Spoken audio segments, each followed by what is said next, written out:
ওর হলো দৌড় খোলো, বিনীত গোয়েল ওঠরে, হাওয়ায় চটি দাঁড়িয়ে আছে আস্তে আস্তে চাটরে। তো বিনীত গোয়েল কেন যাচ্ছেন না বিনীত গোয়েল জানেন। আমি মানুষদের নিয়ে উত্তর দিতে রাজি আছি। লাভলি মৈত্র মানুষের মতো দেখতে ঠিকই, কিন্তু তিনি মানুষ নন, তাকে নিয়ে আমি কোনো কথা বলতে চাই না। নবান্ন অভিযান করতো তাহলে মুখ্যমন্ত্রী পালাতেন। মুখ্যমন্ত্রী তৈরি থাকুন, আমরা তাড়াতাড়ি আসবো নবান্নর দিকে। শুধু নবান্ন, স্বাস্থ্য ভবন, কালীঘাট, লালবাজার, 4টে অভিযানই একসাথে হবে। মুখ্যমন্ত্রী তৈরি। হাতে গ্রেপ্তার সন্দীপ ঘোষ, কিন্তু এখনো জুনিয়র ডাক্তার সহ নির্যাতিতার পরিবার খুশি নন। তারা বলছেন যে আসল মাথা বাকি। তবে কি সিবিআই এর হাতেই আস্তে আস্তে আরজিকর কাণ্ডের জট খুলবে? না, এই গ্রেপ্তারিতে খুশি হওয়ার তো খুব একটা কিছু নেই। এই ইস্যুটা দুটো দিক আছে, একটা অর্থনৈতিক দুর্নীতি, একটা হচ্ছে খুন এবং ধর্ষণ। অর্থনৈতিক দুর্নীতির মামলায় 4 জন গ্রেপ্তার হয়েছে এবং আমার দৃঢ় বিশ্বাস এবং এই খুন এবং ধর্ষণের পিছনেও অর্থনৈতিক দুর্নীতিরা যুক্ত আছে। সুতরাং এখনই খুশি হওয়ার তো বেসিক্যালি কিছু নেই, পুরোটা সামনে আসুক। এবং আমি আবার বলছি, অর্থনৈতিক দুর্নীতির যে মূল পাণ্ডারা গ্রেপ্তার হয়েছে, মূল পাণ্ডা না, কিছু বোর্ডে গ্রেপ্তার হয়েছে, কারণ স্বাস্থ্য ভবনের জড়িত এর সাথে। স্বাস্থ্য ভবনের আশীর্বাদ না থাকলে এই দুর্নীতি হতো না। একই সাথে তিলোত্তমার বিচারটার দাবিটাও এখনও থাক, ওই দাবিটাও আছে। তার বিচার না হওয়া পর্যন্ত থামার তো কোনো জায়গা নেই। স্বাস্থ্য দপ্তর সন্দীপ ঘোষকে সাসপেন্ড করছে না, জুনিয়র চিকিৎসকরা দাবি জানাচ্ছে।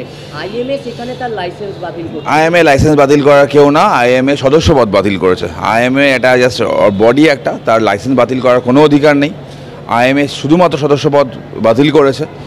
এই সন্দীপ ঘোষে কেন সাসপেন্ড করছে না স্বাস্থ্য দপ্তর, সেটা বোঝার জন্য 25 এবং 75-এর হিসাবটা বুঝতে হয়।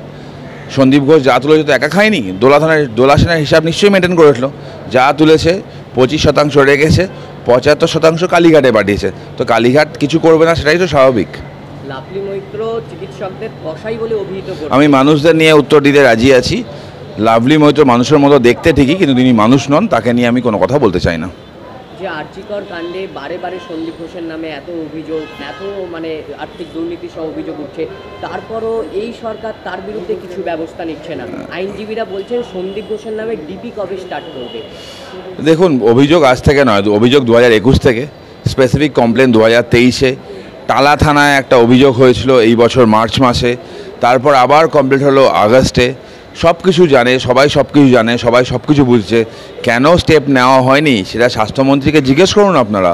দর্শকদের বলবো, আপনারা সাধারণ মানুষ যারা আছেন, যারা রাজনীতির রং নেই, তারা একটু যান, গিয়ে নর্মাল মানুষদের জিজ্ঞেস করুন, স্বাস্থ্য দপ্তরে যান, গিয়ে জিজ্ঞেস করুন স্বাস্থ্যমন্ত্রীকে কেন বাঁচানো হচ্ছে এই সন্দীপ ঘোষকে, বাঁচানো হচ্ছিল এই সন্দীপ ঘোষকে। কিন্তু মুখ্যমন্ত্রী বলছেন তার পদত্যাগ বা তার সরকারের বদল চাইলে ভোটে জিতে আসুন। মুখ্যমন্ত্রী, অর্থমন্ত্রী, স্বাস্থ্যমন্ত্রী, পুলিশ মন্ত্রী, এই কেসটায় তো 4 জনই জড়িত। এতদিন আপনারা অর্থমন্ত্রীর কথা বলেননি, আমি মনে করে দিচ্ছি কেন বলা উচিত। বড় টেন্ডার যখনই হয় অর্থ দপ্তরের স্যাংশন লাগে। বড় টেন্ডারের দুর্নীতি হয়েছে, অর্থ দপ্তরের স্যাংশন ছাড়া তো সম্ভব নয়। অর্থমন্ত্রীর নামও আসছে এবং অদ্ভুতভাবে এই 4টে মন্ত্রীর নামই একই, মমতা বন্দ্যোপাধ্যায়। তো মমতা বন্দ্যোপাধ্যায় দায় কি নেবেন না, নিতে পারেন না? তা তো লজ্জা থাকলে সরে যাওয়া উচিত, সরছেন না কেন তিনি? মুখ্যমন্ত্রী এও বলছেন কোর্ট বিজেপি কোর্টকে যা বলে বা যেটা শুনতে চায় সেটাই কোর্ট শোনায় বা কোর্ট সেটাই বলে। একদম কোর্টে আমি জানি না, এরা অশিক্ষিত মুখ্যমন্ত্রীর কাছ থেকে এর থেকে বেশি কিছু আশা করা যায় না। তিনি নিজেকে আইনজীবীও নাকি বলেন টলেন মাঝে মাঝে। সেই এরকম একটা অশিক্ষিত মুখ্যমন্ত্রীর মুখ থেকে এটাই স্বাভাবিক। দেখুন, কোর্টে তথ্য প্রমাণের ভিত্তিতে মামলা হয়, প্রত্যেকটা মামলার ক্ষেত্রে তথ্য প্রমাণ দেওয়া হয়। আরজিকর কাণ্ডে যে পরবর্তী যে সিবিআইটা হলো স্ক্যামের, সেটা আমরা মামলা করেছিলাম, সেই মামলায় তথ্য প্রমাণ দিয়েছিলাম। সেই তথ্য প্রমাণের বেসিসেই সিবিআই তদন্তটা হলো এবং দেখা যাচ্ছে দুর্নীতি হয়েছে। তো মুখ্যমন্ত্রী ফালতু কথাগুলো কেন বলেন? তার পুলিশ যদি পদক্ষেপ নিত তাহলে সিবিআই দরকার হতো না, তার পুলিশ পদক্ষেপ নেয়নি কেন? এই রাজ্য সরকার বলছেন বিজেপি জোরপূর্বক ক্ষমতা দখলের জন্যই নবান্ন অভিযান করছে। আমরা নবান্ন অভিযান করলে যেরকম হয়েছে ওটা হতো না। যদি বিজেপি নবান্ন অভিযান করতো তাহলে মুখ্যমন্ত্রী পালাতেন। মুখ্যমন্ত্রী তৈরি থাকুন, আমরা তাড়াতাড়ি আসবো নবান্নর দিকে। শুধু নবান্ন না, নবান্ন, স্বাস্থ্য ভবন, কালীঘাট, লালবাজার, 4টে অভিযানই একসাথে হবে। মুখ্যমন্ত্রী তৈরি হন। কিন্তু কল্যাণ বন্দ্যোপাধ্যায় বলছেন স্প্যানিশ গান গেয়ে কখন বলেছেন? তাড়িয়ে দেওয়া যাবে না। কল্যাণদা কখন বলেছেন? সকালে, সন্ধ্যাবেলা, ডিপেন্ড করে। কল্যাণদার কথায় বেশি মন্তব্য না করাই ভালো। মুখ্যমন্ত্রী যে ফোর্স করার বার্তা দিয়েছেন তা থেকে একটা প্রতিহিংসার রাজনীতি কার্যত দেখা যাচ্ছে এই রাজ্যের তৃণমূলের বিভিন্ন শাসক দলের নেতাদেরকে। মুখ্যমন্ত্রী কোন সময় প্রতিহিংসার রাজনীতি দেখাননি? 2018 পঞ্চায়েতের পর আমাদের প্রায় 450 জন কর্মী মারা গেছেন, তাদেরকে হত্যা করা হয়েছে, সেটা প্রতিহিংসা নয়? অন্যান্য রাজনৈতিক দলের কর্মীদের মারা হয়, সেটা প্রতিহিংসা নয়? মুখ্যমন্ত্রী বরাবর প্রতিহিংসার রাজনীতিটাই করে আসেন।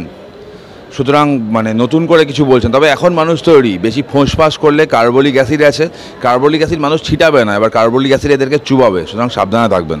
গতকাল থেকে যে জুনিয়র ডাক্তারদের আন্দোলন, সেখানে সিনিয়র ডাক্তারও সামিল হয়েছেন, তাদের কাছে কেন সিপি আসছে না? কিসের ভয় এই সিপি? ডাক্তাররা একটা সুন্দর স্লোগান তুলেছে, সকালবেলা শুনছিলাম যে ভোর হলো দৌড় খোলো, বিনীত গোয়েল ওঠোরে, হাওয়ায় চটি দাঁড়িয়ে আছে আস্তে আস্তে চাটোরে। তো বিনীত গোয়েল কেন যাচ্ছেন না বিনীত গোয়েল জানেন, নিরস্ত্র ডাক্তাররা ওখানে বসে আছে, তার জন্য বড় বড় ব্যারিকেড কেন তারাই জানেন। দেখুন, ডাক্তারদের আন্দোলন অরাজনৈতিক আন্দোলন। ডাক্তাররা আমাদেরকে পরিষেবা দিয়ে থাকেন, ডাক্তাররা আমাদের রোগ ব্যাধি ঠিক করেন। এই প্রথম ডাক্তাররা সমাজ সংস্কারের কাজে নেমেছে। সমাজের প্রত্যেকটা মানুষকে অনুরোধ করব তারা যেন ডাক্তারদের পাশে দাঁড়ায়, সেই ডাক্তারদের যারা কোভিডের সময় আপনাদের প্রাণ বাঁচিয়েছিল, সেই ডাক্তারদের কোনো না কোনো সময় আপনাদের প্রিয়জনদের যারা প্রাণ বাঁচায়, সেই ডাক্তারদের পাশে দাঁড়ান যাদের হাতে আপনার বাড়ির ছেলে বা মেয়ে জন্মগ্রহণ করেছিল। আজকে ডাক্তারদের পাশে দাঁড়ানোটা খুব দরকার। সাধারণ মানুষদের অনুরোধ করব ডাক্তারদের পাশে দাঁড়ান, রাজনৈতিক ব্যানারে নয়, একজন নাগরিক হিসেবে দাঁড়ান। শেষ দুটি প্রশ্ন, বাম বিজেপি দুটি একেবারে পৃথক শব্দ বা দুটির ভাবধারাও আলাদা রাজনৈতিকতার দিক থেকে, সেদিক থেকে এই রাজ্যের শাসক দল দুটি শব্দকে মানুষের কাছে এক করে দিয়ে কি রাজনৈতিক ফায়দা তোলার চেষ্টা করছে? অবভিয়াসলি চেষ্টা করছে, কিন্তু আজকাল মানুষের কাছে চয়েসটা খুব সিম্পল। আমাদের সমাজে দু ধরনের ক্যাটাগরি মানুষ দেখা যাচ্ছে, মানুষ না, দুটো ক্যাটাগরি দেখা যাচ্ছে। একদল মানুষ, একদল তৃণমূল। তো আপনি মানুষ হবেন না তৃণমূল হবেন, চয়েসটা আপনার। যে এই রাজ্যে যে একের পর এক দুর্নীতিতে অভিযুক্ত হচ্ছে শাসক দলের নেতারা, মানুষের মনে প্রশ্ন জাগছে এই রাজ্যে দুর্নীতিগ্রস্ত বা দুর্নীতিতে অভিযুক্ত যারা আছে তাদের কি আদেও শাস্তি হবে? হচ্ছে তো, তারা তো রাজ্য পুলিশের হাতে কিছু হবে না, রাজ্য পুলিশ তাদেরকে প্রোটেক্ট করে যাচ্ছে, কেন্দ্রীয় সংস্থাগুলো তাদেরকে অ্যারেস্ট করছে, তারা জেলে আছে। দেখুন, মানুষকে চুজ করতে হবে, মানুষকে ভোট বক্সে যখন মানুষ দিতে যাবে বা ভোট দিতে যখন পারবে না তাদেরকে আন্দোলন করতে হবে, মানুষকে চুজ করতে হবে, তার বাইরে তো কিছু নয়।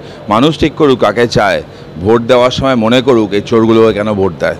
আরজিকর কাণ্ড নিয়ে যে একটা জলঘোলা তৈরি হয়েছে, তাতে কি রাজনৈতিক দলগুলি মাছ ধরতে নেমেছে? না না, এটা কোনো রাজনৈতিক আন্দোলন নয়, এটা সামাজিক আন্দোলন। আমি নিজে যদি বলি, আমি পার্সোনালি একটা মেয়ের বাবা, সবাই যারা আন্দোলন করছেন তারা কোনো না কোনো মায়ের ছেলে, সুতরাং এই আন্দোলনটা তাদের জন্য, কোনো রাজনৈতিক আন্দোলনটা নয়।